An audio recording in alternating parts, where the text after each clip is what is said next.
हज़रत मूसा कलीमुल्लाह अलैह, ये हज़रत मूसा नूं आज़ाद है कि हज़रत मूसा ने डायरैक्ट अल्लाह नाल गल कीती है, गुफ्तगू की है।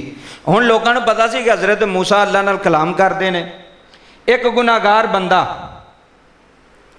पहला नेक सी ते बाद चों भैड़ा हो गया, गुनाहगार हो गया। उन्हें हज़रत मूसा अलैहिस्सलाम अगे अर्ज की भी तुसीं अल्लाह नाल गल्लां बातां करदे हो ते अल्लाह नूं पुछियो तो सही कि मैं एडा गुनाहगार हाँ तो मैनूं अजाब क्यों नहीं देंदा।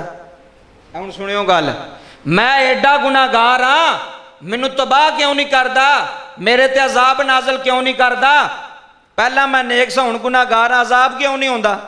अल्लाह दे नबी मूसा ने फरमाया ठीक है मैं पुछ लैना अल्लाह को।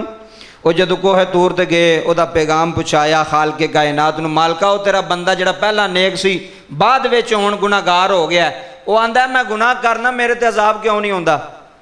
अल्लाह ने हज़रत मूसा अलैहिस्सलाम नूं फरमाया कि जाके उस बंदे नूं पुछ, जदों तू नेकोकार सैं, जदों साडा जिक्र करना सैं, तेरे दिल दे अंदर सुकून सी, हुण वो सुकून तेरे दिल विच है वे। गल समझो, जदों तू साडा सै ना, जदों तू साडा जिक्र करना सा उदों तेरे दिल विच सुकून सी, एक राह सी। हुण क्या वो तेरे दिल दी कैफियत है वे, वो सुकून तेरे दिल दे अंदर सीने दे अंदर है वे। जाके पूछी। हज़रत मूसा अलैहिस्सलाम वापस आए, वो रस्ते च बैठा सी गुनाहगार। जी अल्लाह ने कीती जे गल, जी गल कीती है जी, की किया अल्लाह ने।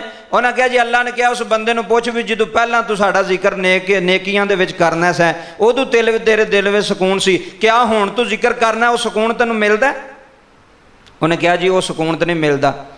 अल्लाह ने फरमाया इस तू वड्डा अजाब किहड़ा है,